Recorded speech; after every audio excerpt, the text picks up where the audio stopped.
बिस्मिल्लाहिर्रहमानिर्रहीम। अस्सलामु अलैकुम वरहमतुल्लाहि वबरकातुहू।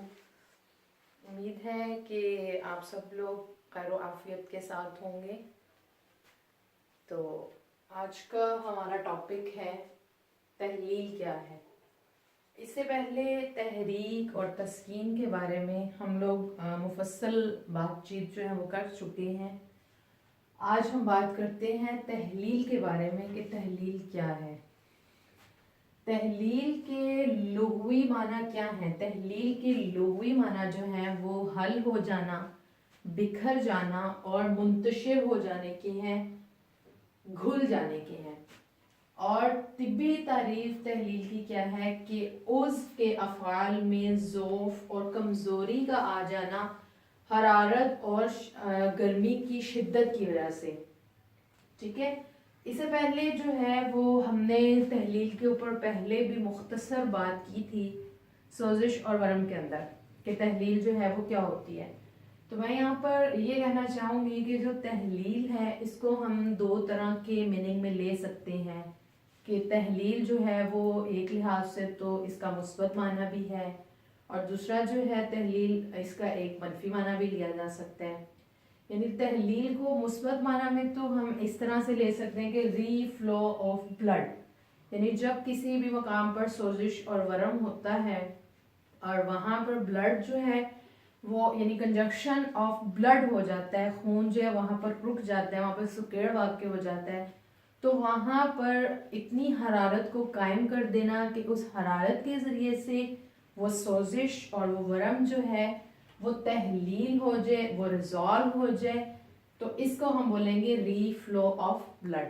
यानी वो खून जो कि किसी जगह पर बंद है उसको उसके मजारी पर, उसके रास्तों पर जारी कर देना, तो ये जो है वो तहलील होगी। और ये उस वक्त तक फ़ायदेमंद है जब तक ये वहाँ पर वर्मों को और सोजिशों को दूर कर रही है। ठीक है, अब आज जिस तहलील की हम बात करेंगे, यहाँ पर जो तहलील से मुराद है वो है हरारत का और गर्मी का बढ़ जाना, और हरारत और गर्मी का इतना ज़्यादा बढ़ जाना कि वहाँ पर उस जौन सा है वो तहलील होने लग जाए, उसके अज्जा जौन से हैं वो बिखरना शुरू हो जाए, वो मुंतशिर होना शुरू हो जाए और उसमें इतनी कमज़ोरी आ जाए, इतना ज़ौफ़ आ जाए कि वो अपने तबई अफ़आल को भी ठीक तरीके से सरंजाम ना दे सके। ठीक है जी, तो तहलील जो है वो क्या होती है। अब जब किसी भी जगह पर, किसी भी मकाम पर, किसी भी उज़्व के अंदर जब हरारत जौन सी है वो ज़रूरत से ज़्यादा बढ़ जाती है, यानी जितनी हरारत होनी चाहिए वो हद्द-ए-इत्तिदाल से ज़्यादा बढ़ जाती है, तो वहाँ पर क्या होता है, वो उस जौन सा होता है उसमें आज़ा शिकनी शुरू हो जाती है, वो टूट फूट का शिकार होने लग जाता है। यानी गर्मी और हरारत की वजह से वो टूट फूट जाता है और वो उस जो है वो अपने अफ़आल को ठीक तरीके से सरंजाम नहीं दे सकता। तो गोया जो है वहाँ पर एक सुस्ती और एक कमज़ोरी जो है वो वाक़ई होना शुरू हो जाती है, तो इसको हम तहलील बोलते हैं। ठीक है, अब इसको समझने के लिए मज़ीद जो है वो हम एक इस डायग्राम को देखते हैं कि जब किसी एक उज़्व के अंदर तहरीक होती है तो जो सा उससे अगला वाला उज़्व होता है उसके अंदर तस्कीन होती है और उससे पिछले उसके अंदर जो है वो तहलील वाक़ई हो रही होती है। और ये सारा हमें इस तरीके से समझ आएगा जैसे ब्लड जोन सा है जब वो सर्कुलेट करता है तो खून जोन सा है वो दिल से जिगर और जिगर से दिमाग की तरफ जो है वो जाता है। अब यहाँ पर अगर बिलफर्ज दिल के अंदर तहरीक है तो जिगर के मकाम पर तस्कीन होगी और जौन सा दिमाग है इसके अंदर तहलील वाक़ई होगी।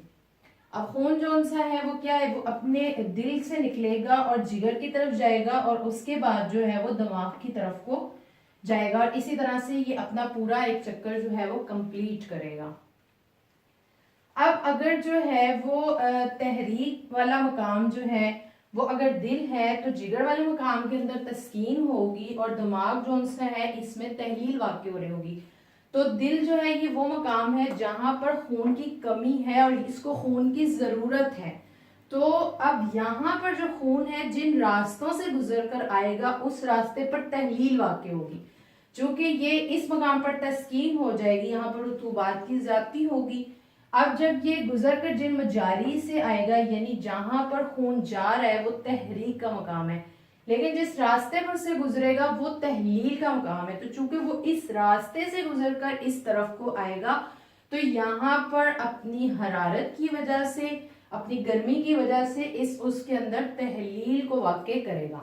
ٹھیک ہے، اب آگے ہم دیکھتے ہیں کہ تحلیل جو ہے وہ پیدا کیسے ہوتی ہے۔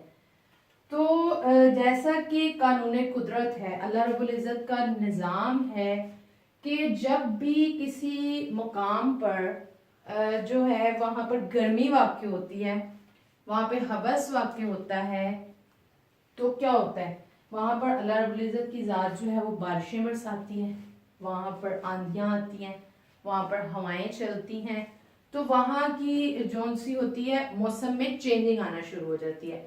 بالکل اسی طرح سے جیسے موسموں کے بدلنے کا نظام ہے، اسی طرح سے انسان کے بھی جسم کے اندر بھی بالکل یہی صورت ہے، گویا یہ جو ہے انسان ایک کائنات اصغر ہے اور جو ہے باقی تمام تر جہان جو ہے وہ کائنات اکبر ہے۔ تو جب ایک جگہ پر گرمی آئی، وہاں پر حبس واقع ہوا، تو جب اللہ رب العزت کی ذات نے وہاں پر بارشیں برسانی شروع کی تو کیا ہوا، بارش کے برسنے کی وجہ سے وہ زمین جو بہت زیادہ تپی ہوئی تھی، وہ بہت زیادہ حبس کا شکار تھی، وہ بہت زیادہ گرمی کا شکار تھی، اس کی تمام تر جو سی گرمی ہے وہ بخارات بن کر، وہ بھاپ بن کر اڑنا شروع ہو جائے گی، اور کیا ہوگا، خزاں کا موسم آ جائے گا۔ وہاں پر جو ہے درختوں کے پتے اس بھاپ کی وجہ سے اور ان بخارات کی وجہ سے زرد پڑنے لگ جائیں گے اور جو ہے وہ گرنا شروع ہو جائیں گے۔ بالکل اسی طریقے سے جب سردی آتی ہے تو کیا ہوتا ہے کہ سردی میں ہم دیکھتے ہیں زمین چٹکنے لگتی ہے، اور انسان بھی دیکھے اس کی جلد میں بالکل وہی کنڈیشن ہوتی ہے کہ اس کی ایڑیاں پھٹنے لگ جاتی ہیں، ہونٹ پھٹنے لگ جاتے ہیں، ڈرائنیس ہر جگہ پر ہو جاتی ہے۔ تو پھر اللہ رب العزت کی ذات اس کو بدلنے کے لیے کیا کرتی ہے، پھر وہاں پر بارشیں برساتی ہیں۔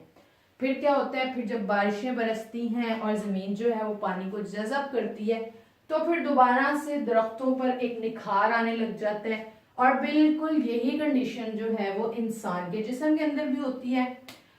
جو پھٹن کا شکار ہوتے ہیں اعضاء وہ ٹھیک ہونا شروع ہو جاتے ہیں، اور جو ہوتا ہے وہ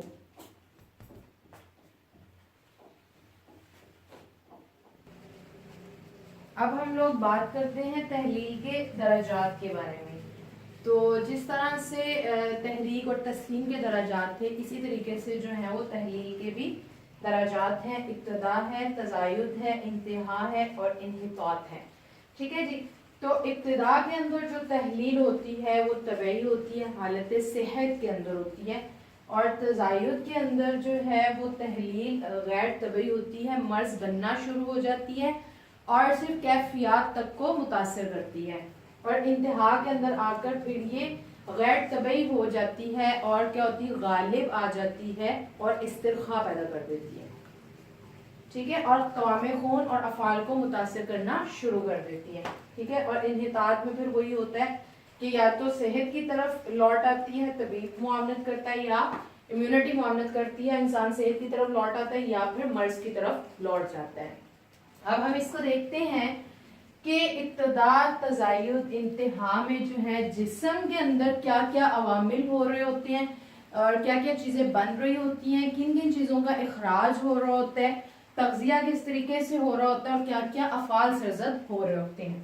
ٹھیک ہے جی، تو ابتدا کے اندر کیا ہوتا ہے، جسم کے اندر جتنے بھی تولید کے عمل ہیں، یعنی ہم لوگ غذا کھاتے ہیں، ہم نے غذا کھائی، ٹھیک ہے، وہ کیموس میں تبدیل ہوئی، اور جس آرگن کو جس چیز کی ضرورت تھی وہ اس کی غذا کا حصہ بن گئی، ٹھیک ہے، اور غذا جو ہے وہ تحلیل ہو گئی، ہر عضو نے اپنی غذا لے لی، تو پھر کیا ہوگا، یہاں پر وہ اس جون سے آگے خلیات پیدا کرے گا، وہ صحت مند خلیات ہوں گے کیونکہ جسم حالت صحت کے اندر ہے۔ اس کے علاوہ جب وہ اپنی غذا لے لیں گے تو جو اپنے فضلات کو خارج کریں گے ان کا جسم سے اخراج ہو جائے گا، اور حرارت جو سی ہوگی وہ اعتدال کے اوپر ہوگی، जिस्म में जहाँ कहीं पर भी जो है वो बलगम बढ़ेगी, रतूबात बढ़ेंगी, सौदा बढ़ेगा, खुश्की बढ़ेगी, तो ये हरारत जो है क्योंकि एतदाल पर होगी तो उस रतूबत को और उस खुश्की को एतदाल पर रखेगी। ठीक है। और तग़ज़िये के अंदर जो है वो इस तरह से होगा कि जिस्म के अंदर जब ग़िज़ा जाएगी हर उसको इसकी प्रॉपर ग़िज़ा जो है वो मिलती रहेगी और जिस्म जो होगा वो हालत सेहत के अंदर रहेगा और जो आगे अफ़आल सरज़द होंगे वो भी सारे सेहतमंद अफ़आल होंगे, बिल्कुल दुरुस्त अफ़आल सरज़द करेगा जिस्म। और जब जो तज़य्युद के ऊपर जब इसका दूसरा दर्जा आएगा तो इसके अंदर फिर क्या होगा, चूँकि यहाँ पर मर्ज़ की अलामात रोनुमा होने लग जाएंगी और ये कैफियत को मुतासिर करना शुरू कर देगी, तो यहाँ पर अब जो सेल्स बनेंगे वो क्या होंगे, वो सेहतमंद नहीं होंगे, क्योंकि यहाँ पर मर्ज जो होगा वो पैदा होना शुरू हो जाएगा।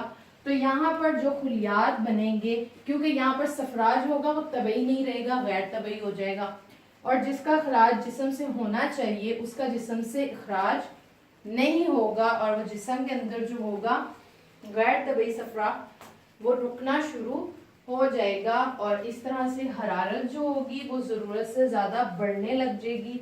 अमले एहतराक जो है यानी ऑक्सीडेशन का अमल ये तेज़ हो जाएगा। ठीक है। और तग़ज़िया भी जो है वो प्रॉपर तरीके से ग़िज़ा का जिस्म के अंदर नहीं होगा, ऑर्गन्स जो है अपनी ग़िज़ा को ठीक तरीके से नहीं लेंगे तो अफ़आल भी सेहत वाले सरज़द नहीं होंगे बल्कि मर्ज़ वाली कैफियत पैदा होनी शुरू हो जाएंगी। और यही कैफियत जब इंतहा पर जाएगी यानी तहलील का दर्जा जो होगा वो इंतहा पर होगा तो क्या होना शुरू हो जाएगा, यहाँ पर चूंकि गैर तबी सफरा जो होगा वो पैदा हो रहा होगा और वो जिस्म से उसका अखराज भी नहीं हो रहा होगा, वो जिस्म में रुक रहा होगा और उसकी वजह से ब्लड प्रेशर के अमराज, ट्राइग्लिसराइड्स के अमराज, ठीक है, कोलेस्ट्रॉल के अमराज, इसी तरह से फोड़े, फिंसियाँ और इस तरह के तमाम तर सफरावी मवाद जिस्म में रुकना शुरू हो जाएंगे। जब सफरावी मादा रुकेगा तो वो फिर गिल्टियाँ, गुत्ती किस्म की जो रसोलियाँ हैं, इस तरह के अमराज पैदा होना शुरू हो जाएंगे। ठीक है। और हरारत जो होगी वो इतनी ज़्यादा बढ़ जाएगी कि वो आज़ाद शिकनी शुरू कर देगी, आज़ाद टूट फूट का शिकार होना शुरू हो जाएंगे और प्रॉपर तरीके से जो ग़िज़ा है उसका जिस्म के अंदर तग़ज़िया नहीं होगा और जब आज़ा को उनकी ग़िज़ा नहीं मिलेगी तो आज़ाद तहलील का शिकार होना शुरू हो जाएंगे, जिसकी वजह से फिर वो अपने अफ़आल को तबई तौर पर सरअंजाम नहीं दे पाएंगे। तो अब तहलील जो है वो इसने नुकसानात जो है वो क्या किए, जब हरारत और गर्मी जो है वो हद से ज़्यादा बढ़ गई तो उसके बढ़ने की वजह से वो ओल्स और उसके खुलियात जो हैं वो अपने अफ़आल को ठीक तरीके से सरअंजाम नहीं दे रहे। अब जो है वो तहलील की मंदरजा झैल अलामात जो कि आप देख रहे हैं, यानी कि थकन, ज़ोफ़, अंगड़ाइयाँ, पट्ठों का खिंचाव, जमाइयाँ और हिचकी, ये वाली कैफियत जो है वो स्टेप बाय स्टेप नज़र आने लग जाएंगी। इसी से हम जो है वो मर्ज़ की मुद्दत का, कि मर्ज़ जो है वो कितने अरसे से है और मर्ज़ जो है वो अपनी किस स्टेज के ऊपर है, इसका हम अंदाज़ा लगा सकेंगे। तो सबसे पहले जब पैदा होगी तहलील किसी भी उज़्व के अंदर, हरारत बढ़ेगी तो सबसे पहले जो सा होगा वो थकन का एहसास जो है वो पैदा होने लग जाएगा, यानी आज़ा जो है वो थकावट का शिकार होने लग जाएंगे। ठीक है। इसके अंदर भी फिर तीन तरह की सूरतें हैं, या तो थकन जो होगी वो हरकती थकन होगी, या फिर जो है वो एहसासी थकन होगी, या फिर जो है वो दायमी थकन होगी। अब इन तीनों के अंदर जो है वो डिफरेंस क्या है इसको हम लोग देखते हैं।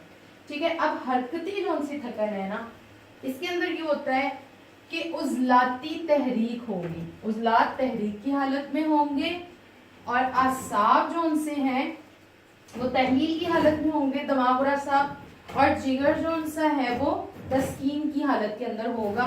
तो जितने भी हरकती अफ़आल हैं यानी कि चलना फिरना, एक्सरसाइज करना, ठीक है, और कामकाज करना, इससे इंसान जो है वो थकन महसूस करेगा। और एहसासी थकन जो है वो इसके अंदर क्या होगा, ये हमारे पास इसमें तहरीक जो होगी वो दिमागी तहरीक होगी, यानी कि यहाँ पर आसाब के अंदर तहरीक होगी, ٹھیک ہے. اور جگر اور غدد کے اندر تحلیل ہوگی. جب یہاں پر تحریک ہوگی تو یہاں پر تسکین ہوگی اور جگر تحلیل کا شکار ہو رہا ہوگا. تو تمام تر علامات جو ہوں گی وہ اعصابی ہوں گی کیونکہ تحریک جو سی ہے وہ دماغ کے اندر ہے. اچھا جی.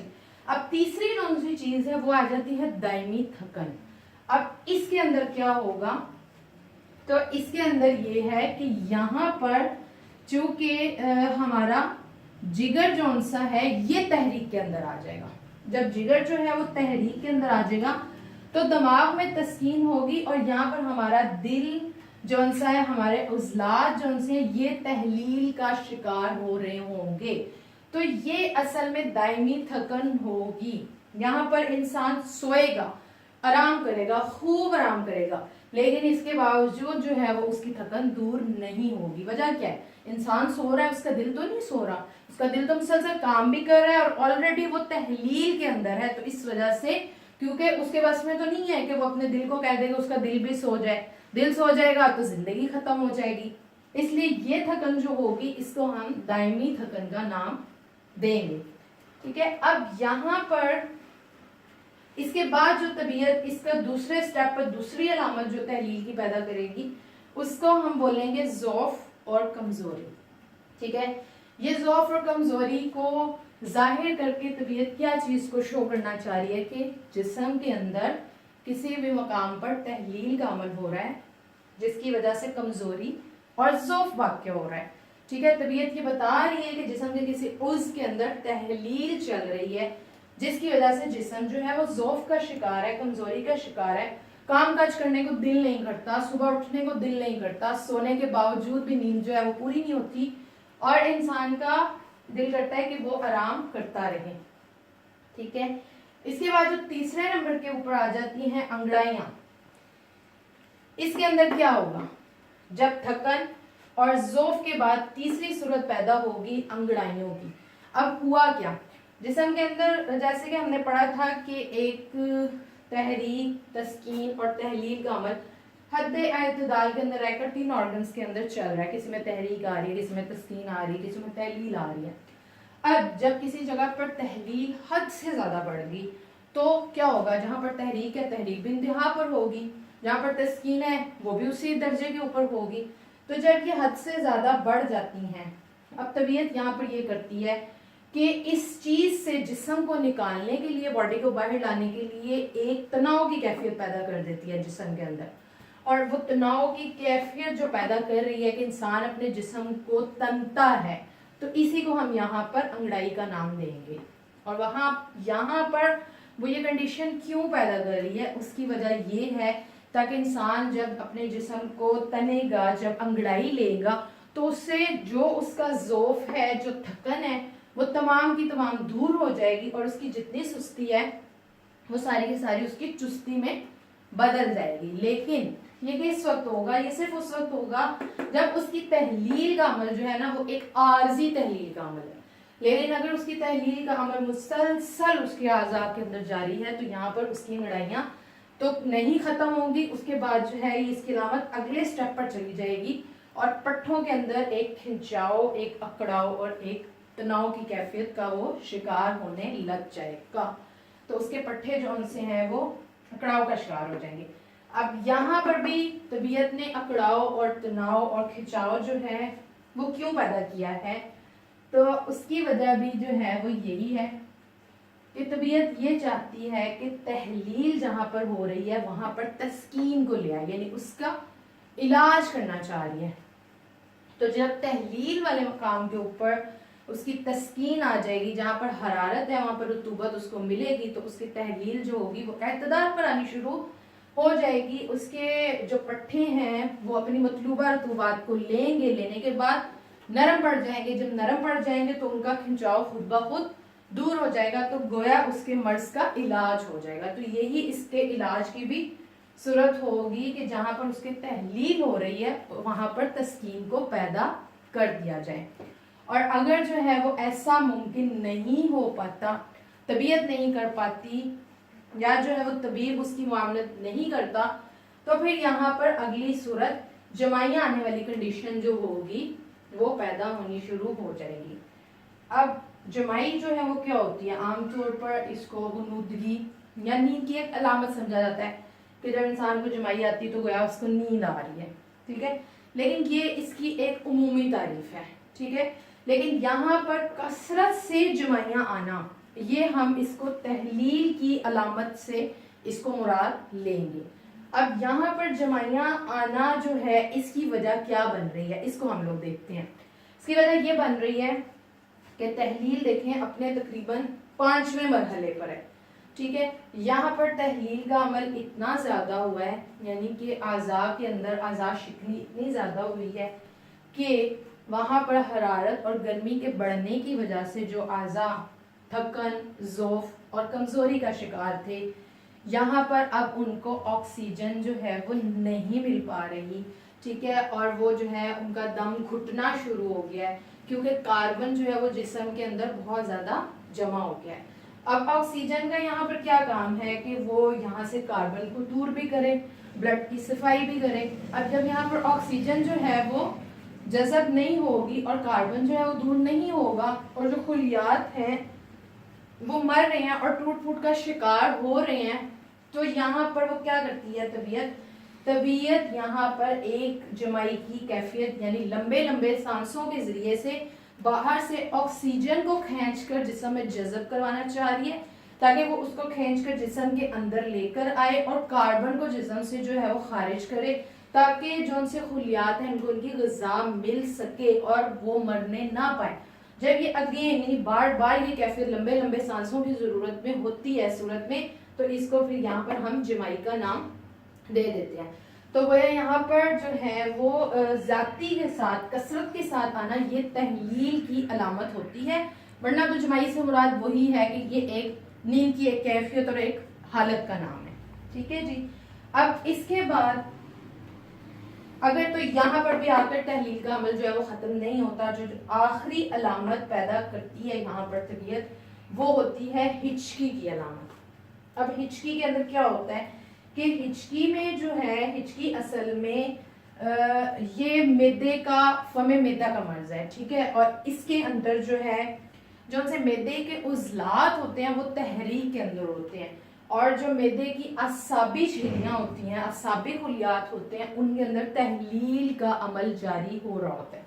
जब उनके जो है वो असाबी झिल्लियों में और असाबी खुलियात के अंदर तहलील वाक़ई हो रही होती है, तो अब यहाँ पर तबीयत क्या करती है, एक झटका लगाती है और झटके के जरिए से रतूबात को खींचकर यानी तस्कीन वाले मकाम से रतूबात को खींचकर तहलील वाले मकाम पर लाना चाहती है कि यहाँ पर जो हरारत है उसको एतदाल पर ला सके। तो ये जो झटके की कैफियत पैदा करती है इसको ही हम हिचकी का नाम देते हैं।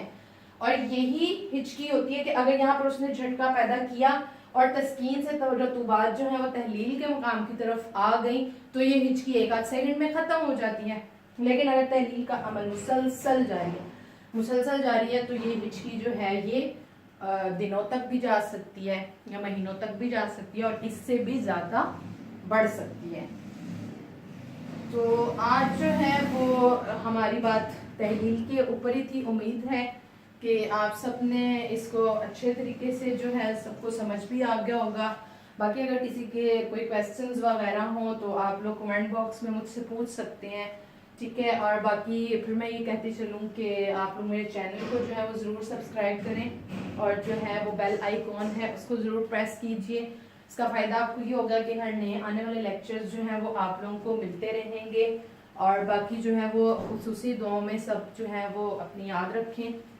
तो इंशाअल्लाह अस्सलामु अलैकुम वरहमतुल्लाहि वबरकातुहू।